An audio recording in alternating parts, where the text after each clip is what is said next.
신앙생활이 무엇인가 하는 정의는 사람마다 다르게 내릴 수가 있습니다.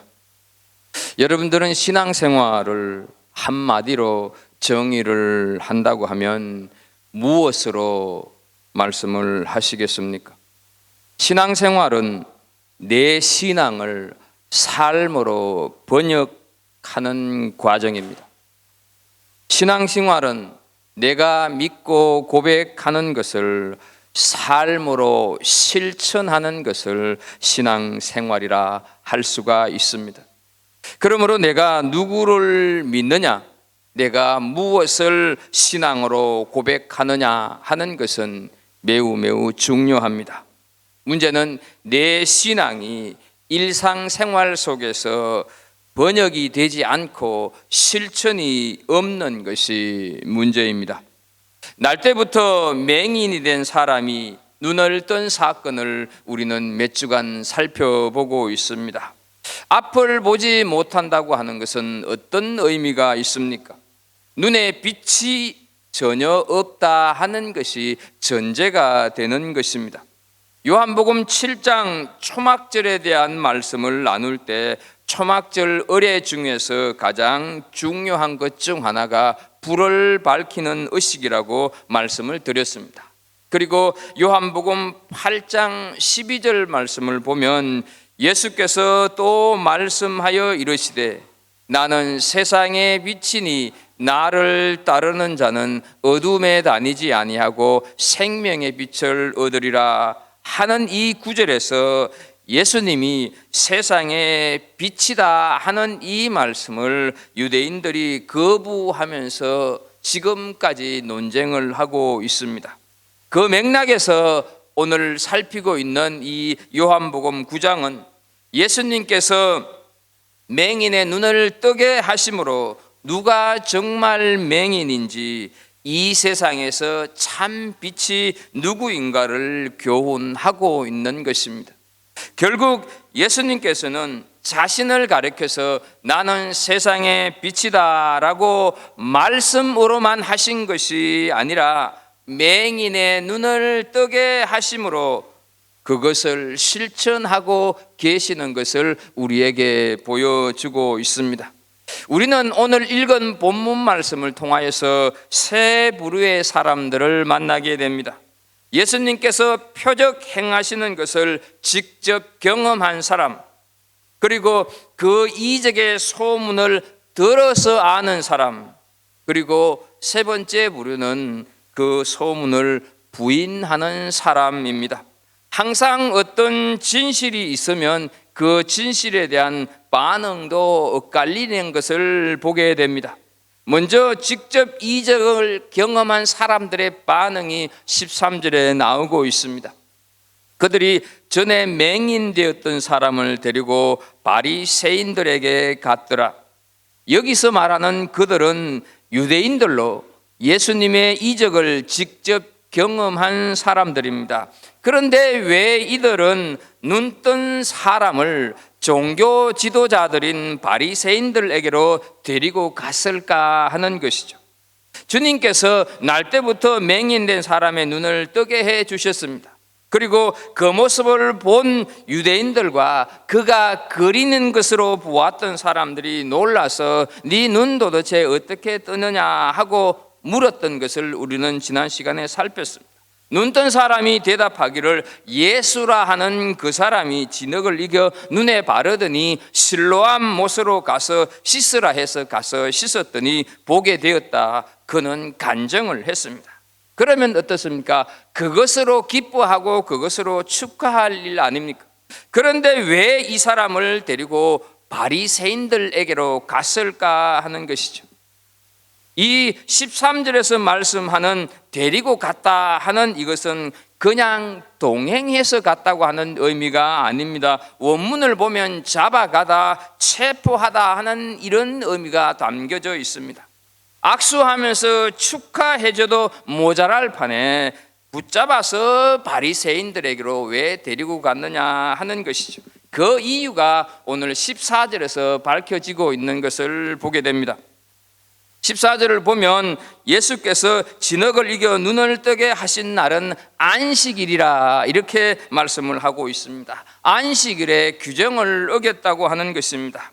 사람이 새 생명을 얻은 것에 대해서는 전혀 관심이 없고 어떻게 해서든지 터집을 잡아서 예수님을 죽이려고 하는 바리새인들로서는 안식일에 맹인의 눈을 뜨게 하였으니 이제 책 잡을 수 있는 건수가 딱 하나 생겼다, 이런 것이죠.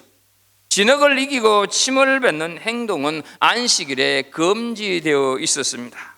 안식일의 규정은 죽을 병이 아니면 고치지 못하게 되어 있습니다. 요한복음 9장에서 진흙을 이겨 눈에 발랐다 하는 표현이 6절과 11절과 14절과 15절 4번이나 반복하고 있습니다. 이 행위가 유대인들의 레이다망에 걸렸다 하는 것이죠. 평생을 보지 못하다가 눈을 떴다고 하는 것이 얼마나 놀랍습니까? 상식적인 사람이라면 춤을 출 일이 아니냐 하는 것이죠. 하지만 그것에는 조금도 관심이 없었습니다. 사람을 살린 날이 안식일이므로 주님께서 안식일을 범하셨다 하는 것이죠. 주님께서 안식일에 사람을 낫게 하시거나 또 살리신 것 때문에 바리새인들이 주님을 매도하여서 죽이려고 하고 그렇게 하고 나선 것이 요한복음에서만 이 본문이 바로 3번째다 하는 것이죠. 그들은 율법의 문자에만 얽매인 종교 전문가들입니다. 껍데기만 붙들고 있는 형식주의자들이다 하는 것이죠. 그래서 요한계시록 3장 1절을 보게 되면 네가 살았다 하는 이름은 가졌으나 죽은 자로다, 이렇게 책망받았던 사대교회의 모습을 고스란히 유지하고 있었다 하는 것이죠. 하나님의 말씀에 관한 한 최고의 엘리트라 자부하던 그들이 이처럼 어처구니 없는 행동을 보인 것은 율법이라는 문자에 묶여서 주님의 사랑을 몰랐었고 영혼의 중요함, 생명의 존귀함을 몰랐기 때문이었습니다. 그런데요, 이게 한 신앙인이 형식적인 종교인이 되어가는 과정이기 때문에 우리는 조심해야 한다 하는 것입니다. 처음에는 은혜로 구원을 받았습니다. 눈물 콧물 흘리면서 주님, 내 평생 이 감격 속에 살겠습니다 라고 고백을 합니다. 그런데요, 한 3년이 갈까요? 구원의 기쁨과 감격이 점점 사라집니다. 매일 새벽 누가 깨우지 않아도 그렇게 말려도 눈이 오나 비가 오나 새벽 기도를 하던 것은 까마득한 추억이 되었습니다. 오히려 주님, 나도 이 정도 신앙생활 했으면 뭔가 좀 생각해 주셔야 하지 않겠습니까? 라는 본인도 모르는 사이에 점점 자신의 공로, 율법을 지킨 자기 의를 내세우려고 하는 의없는 생각들을 하기 시작합니다. 주님, 그래도 제가 주일을 성수한 지 10년이 되었습니다.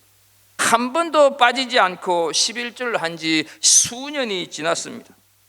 이런 생각이 스물스물 나면서 구원의 감격과 감동으로부터 점점 멀어지고 기쁨도 은혜도 사라진 형식과 체면만 남습니다.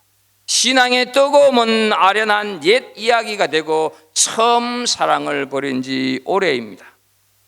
바리새인들이 얼마나 열심이었습니까? 그런데 중요한 것은 무엇에 열심이냐 하는 것입니다. 인간의 관심과 열심이 턱심이 된다고 해서 반드시 좋은 결과를 가져오는 것은 아닙니다. 유난히 턱심을 내던 바리새인들이 이런 열심에 빠진 것 아니냐 하는 것이죠. 열심은 좋은데 믿음이 자란 것이 아니라 맹목적인 고집만 자랐을 뿐이다 하는 것이죠. 사랑하는 우리 성도 여러분, 교회 안에서 인도자로, 공동체장으로, 권사로, 장로로, 목사로 우리에게 맡겨진 그 어떤 주의 일을 감당하면서 절대로 이 일보다 사람에게 우선할 수 있기를 축복합니다. 그 한 영혼을 보아야 하고 그 한 생명을 보아야 하는 것입니다. 자기 욕심, 자기 만족을 채우려고 해서는 안 되는 것입니다. 내 사람을 만들어서 내 영향 아래 두려고 하지를 말고 하나님의 사람을 만들어서 그 영혼이 하나님께 드려지도록 해야 하는 것입니다. 하나님께서 안식일을 만드신 목적이 무엇입니까? 안식일이 우선입니까? 사람이 우선입니까? 예수님께서는 마가복음 2장 27절에서 이렇게 말씀을 하십니다. 또 이러시되 안식일이 사람을 위하여 있는 것이요 사람이 안식일을 위하여 있는 것이 아니니 말씀을 합니다. 사람 때문에 안식일이 있는 것이지 안식일 때문에 사람이 존재하는 것이 아니라고 하는 말씀입니다. 하나님께서 안식일을 주신 것은 그 법, 그 글자 하나하나를 소중히 여기기 때문이 아니라 안식일을 지킬 때 사람이 사람다워지기 때문에 주셨다 하는 것이죠. 따라서 주일 예배를 드리고 바쁜 일을 처리하러 가는 날이 안식일이 아닙니다. 안식일은 생명의 존귀함을 느끼면서 많이 하나님 앞에 감사하는 날이 안식일입니다. 바리새인들은 눈뜬 사람에게 묻습니다. 15절을 보면 그러므로 바리새인들도 그가 어떻게 보게 되었는지를 물으니 이르되 그 사람이 진흙을 내 눈에 바르매 내가 씻고 보나이다 하니, 여기서 어떻게 보게 되었는지 이거를 원문을 보면 미완료 시제를 또 사용하고 있습니다. 무슨 말인가 하면 이 바리새인들이 눈뜬 사람에게 신문하듯이 너 어떻게 해서 눈을 떴니 거듭거듭 물었다 하는 뜻입니다. 너 인생 참 새 인생 살게 되었구나, 축하한다, 그동안 고생 많았다, 이제 너는 행복해라, 이런 덕담은 한마디도 없습니다. 그런데요, 문제가 생겼습니다. 눈뜬 사람의 대답을 들은 거기에 모여있던 사람들 사이에서 분쟁이 일어났습니다. 16절을 보면 바리새인 중에 어떤 사람은 말하되 이 사람이 안식일을 지키지 아니하니 하나님께로부터 온 자가 아니라 하며, 어떤 사람은 말하되 죄인으로서 어떻게 이러한 표적을 행하겠느냐 하여 그들 중에 분쟁이 있었더니 말씀을 하고 있습니다. 여러분, 진실 앞에는 항상 분쟁이 있기 마련입니다. 진실을 받아들이는 사람과 진실을 받아들이지 않고 두려워하는 사람 사이에는 분쟁이 있고 논쟁이 있다 하는 것이죠. 따라서 역설적으로 보면 논쟁이 있고 분쟁이 있다고 하는 것은 역설적으로 진실이 있다 하는 것 아닐까요? 다 거짓이라고 하면 언쟁할 필요가 없는 것이죠. 하나님이 안 계시면 왜 논쟁이 생기겠습니까? 하나님이 계시기 때문에 계신다 안 계신다 논쟁이 있는 것 아니겠습니까? 우리도 신앙생활 해가면서 종종 신앙의 논쟁을 합니다. 부부끼리 혹은 불신자 친구끼리 논쟁을 합니다. 진리가 있고 진실이 있고 하나님이 계시니까 논쟁을 하는 것입니다. 자, 그렇다고 한다면 이 사람들이 왜 두려워할까? 이 사람들이 왜 분쟁을 할까 하는 것이죠. 다른 이유가 아니라 두려워서 그렇습니다. 두려워서 거짓말을 하고 사람 안에 있는 두려움, 내어 쫓지 못하는 두려움, 쫓아내려고 하면 할수록 더 두려움에 사로잡히는 인간, 그래서 그 인간은 점점 강팍해지고 고집스러워져 간다 하는 것이죠. 그 대표적인 예가 출애굽기에 나오는 바로 왕 아닙니까? 10가지 재앙이 있기 전에 수많은 재앙이 있었음에도 불구하고 그 재앙을 두려워하면서 빨리 항복을 했으면 좋겠는데 그 두려움을 자꾸 감추기 위해서 결국은 장자까지 죽고 마는 것을 보게 됩니다. 그렇다면 어떻게 이 두려움이 사라질까? 그 사람을 사랑하면 두려움이 사라집니다. 요한일서 4장 18절을 한번 보십시오. 사랑 안에 두려움이 없고 온전한 사랑이 두려움을 내쫓나니 말씀을 하고 있습니다. 눈뜬 이 사람들이 바리새인들을 정말로 사랑했다고 한다면 두려움보다 기쁨이 가득가득했을 것입니다. 그런데 왜 두려움이 또 생기냐 하는 것이죠. 예수님께서 기적을 행하시거나 행하지 않거나 두렵지 않으면 아무런 상관이 없습니다. 그런데 두려움이 생기는 이유는 눈뜬 그 기적적인 사건 앞에서 축하와 함께 하나님께 영광을 돌리기보다는 내가 한 것이 아니라 다른 사람이 한 것이기 때문에 자신이 누리고 있는 종교적인 특권을 예수님에게로 넘어가게 할까봐 두려운 것입니다. 내 입지가 흔들린다고 하는 것 때문에, 내 기득권이 뺏긴다는 것 때문이라는 것이죠. 내가 손해볼지 모른다는 것 때문입니다. 여러분, 우리 신앙인이 기득권에 집착하면 그 교회는 어려움에 초래할 수가 있습니다. 내가 그래도 이 교회의 창립 멤버인데, 내가 당신보다 이 교회를 더 오래 다녔는데, 내가 당신보다 직분을 더 빨리 받았어. 이것이 교회를 섬김에 있어서 주인의식과 자부심을 갖게 된다고 하면 몰라도 그것이 나도 모르게 기득권으로 둔갑할 수 있다고 하는 사실을 우리는 기억해야 합니다. 한편 예수님께서 눈을 뜨게 한 사실을 사실로 받아들인 사람들은 함부로 예수님을 죄인이라고 단정하지 말자 하는 것이죠. 죄인에게서 어떻게 그런 능력이 나타나겠느냐 하는 것이죠. 죄인을 통해서는 생명이 회복되지가 않는데 이 사건을 함부로 다루지 말자 하는 것입니다.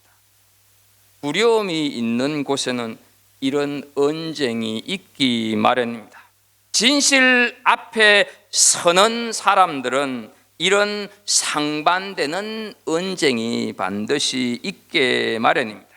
그래서 어떻습니까? 이들은 우리 이러지를 말고 당사자를 불러서 좀 물어보자. 그래서 17절에 묻습니다. 이에 맹인되었던 자에게 다시 묻되 그 사람이 네 눈을 뜨게 하였으니 너는 그를 어떠한 사람이라 하느냐?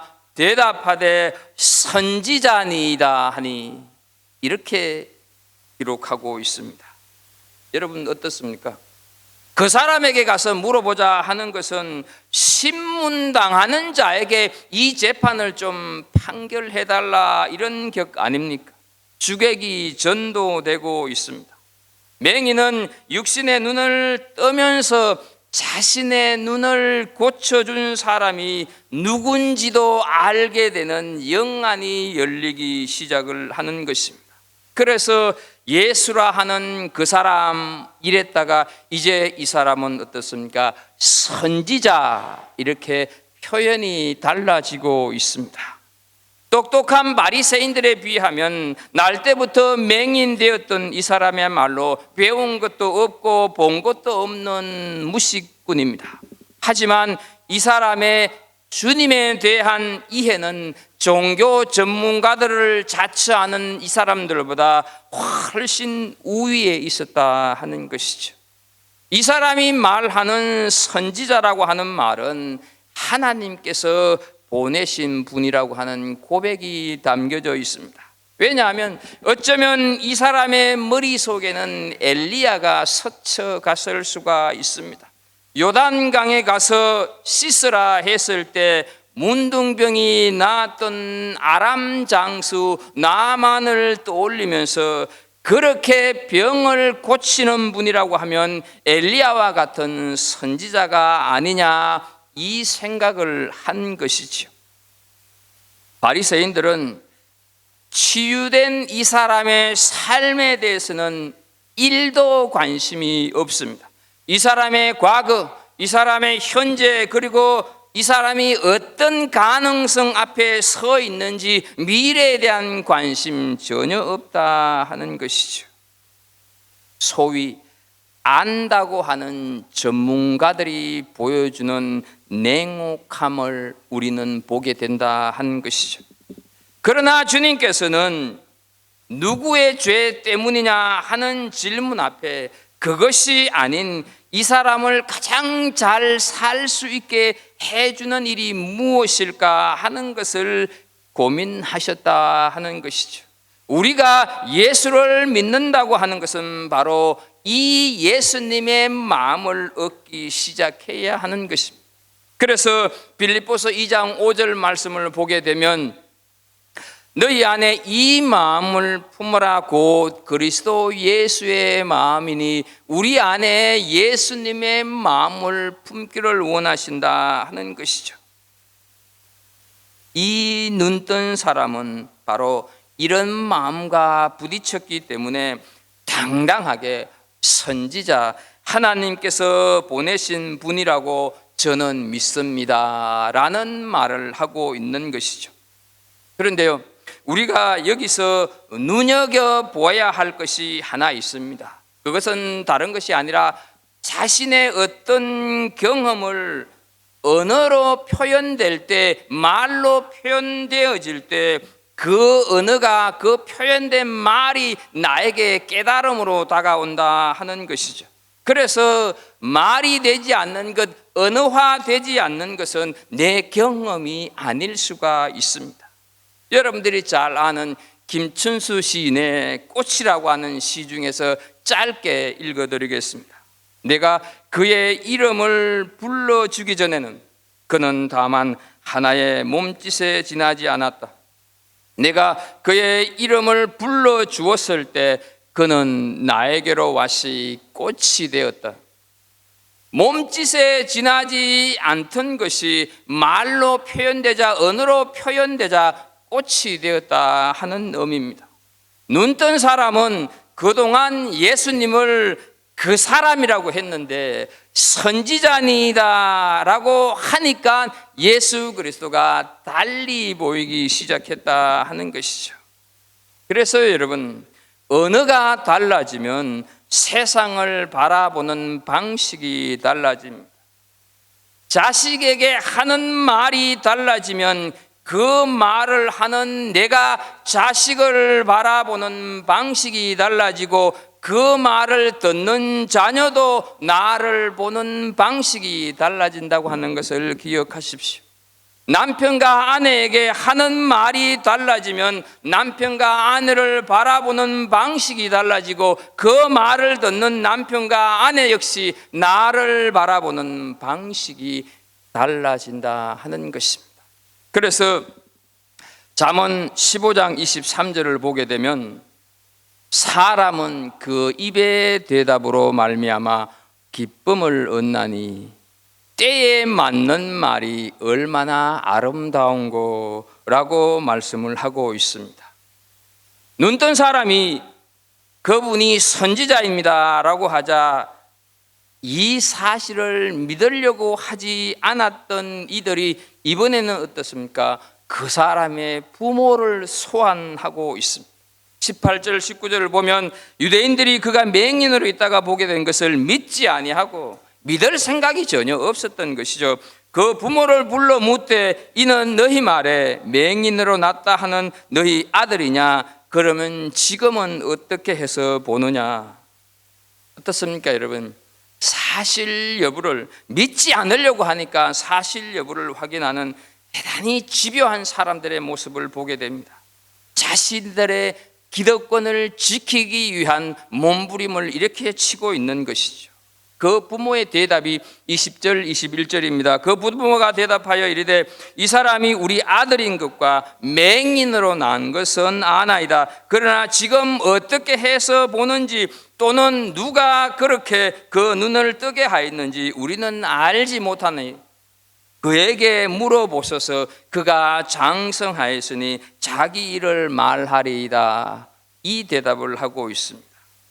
여러분, 이 대답을 가만히 보면요, 부모는 자기 아들이 본래 맹인이었고 자기 아들이었다 하는 그 사실만 확인해 줄 뿐 어떻게 눈을 떴는지 그것은 모르니까 아들에게 직접 한번 물어보라, 이렇게 얘기를 하고 있습니다.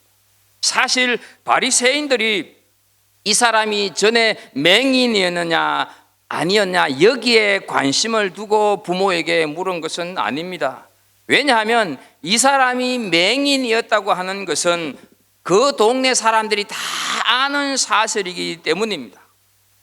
유대인들의 질문은 어떻게 해서 눈이 떴느냐 여기에 초점이 있는데 그 부모는 어때요?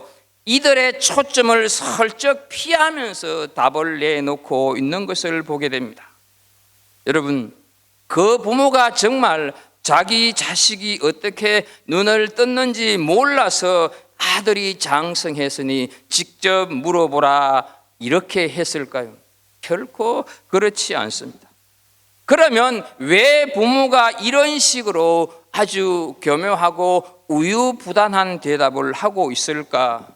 그 이유를 22절에서 우리는 확인할 수가 있습니다.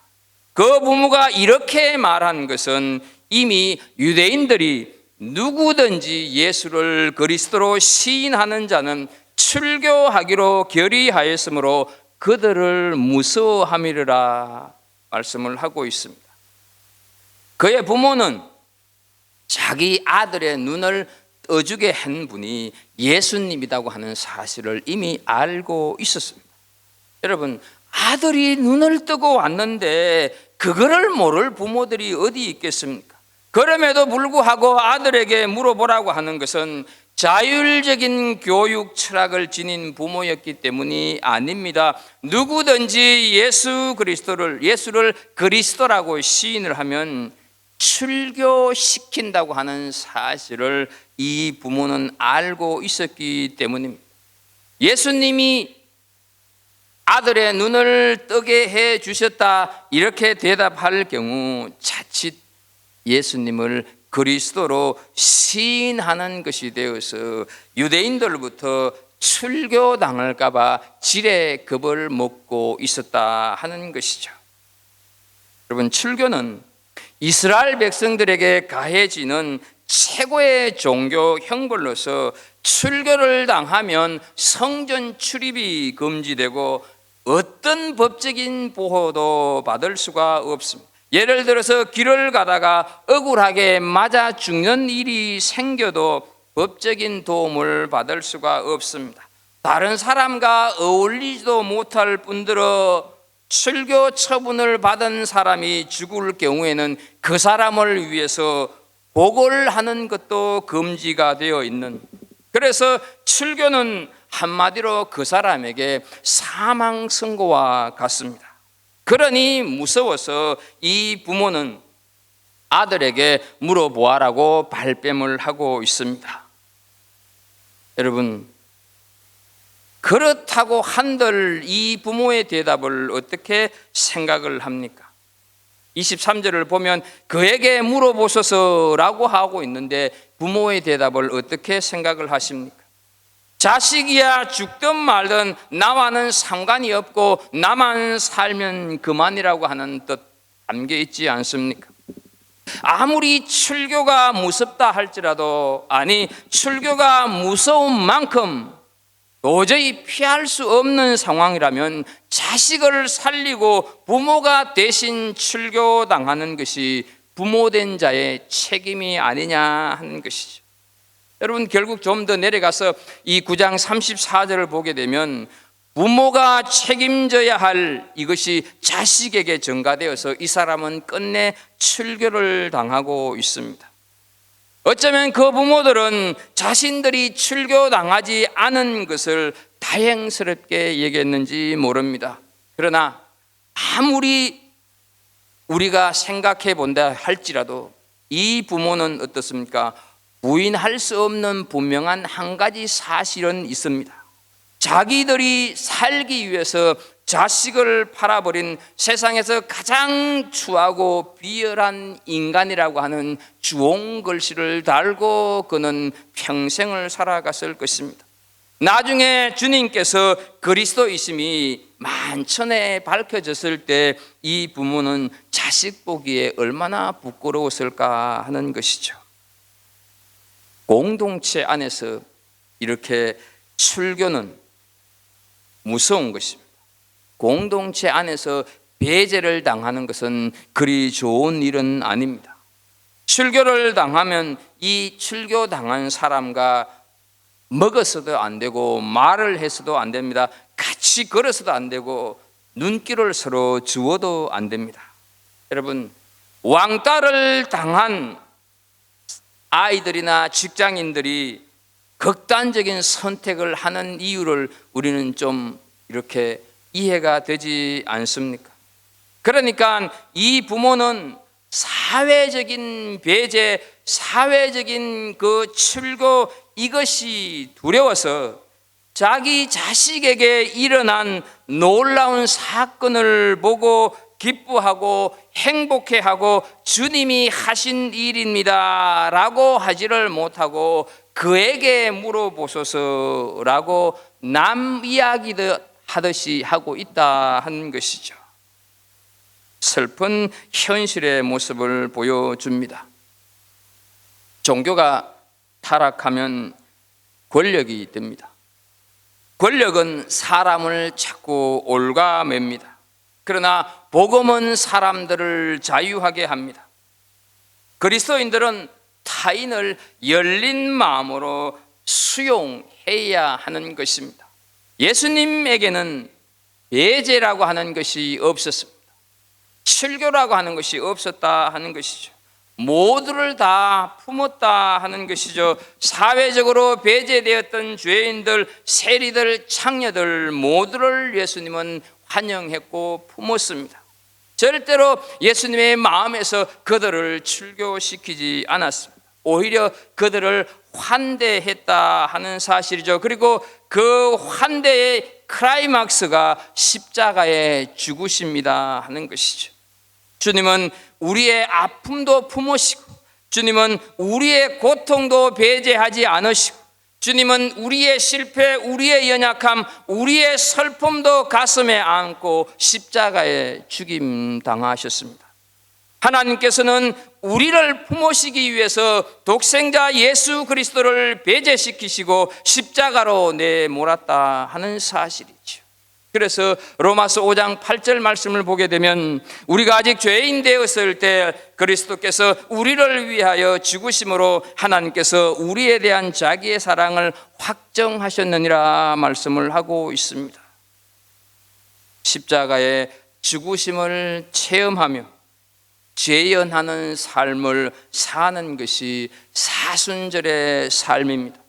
설교 서두에서 신앙생활은 고백으로 삶을 번역하는 과정, 신앙생활은 내가 믿고 고백하는 것을 내 삶으로 실천하는 과정이라고 말씀을 드렸습니다. 이 눈뜬 사람은 너는 그를 어떠한 사람이라 하느냐라고 하는 질문 앞에 그는 서슴없이 선지자니이다 라고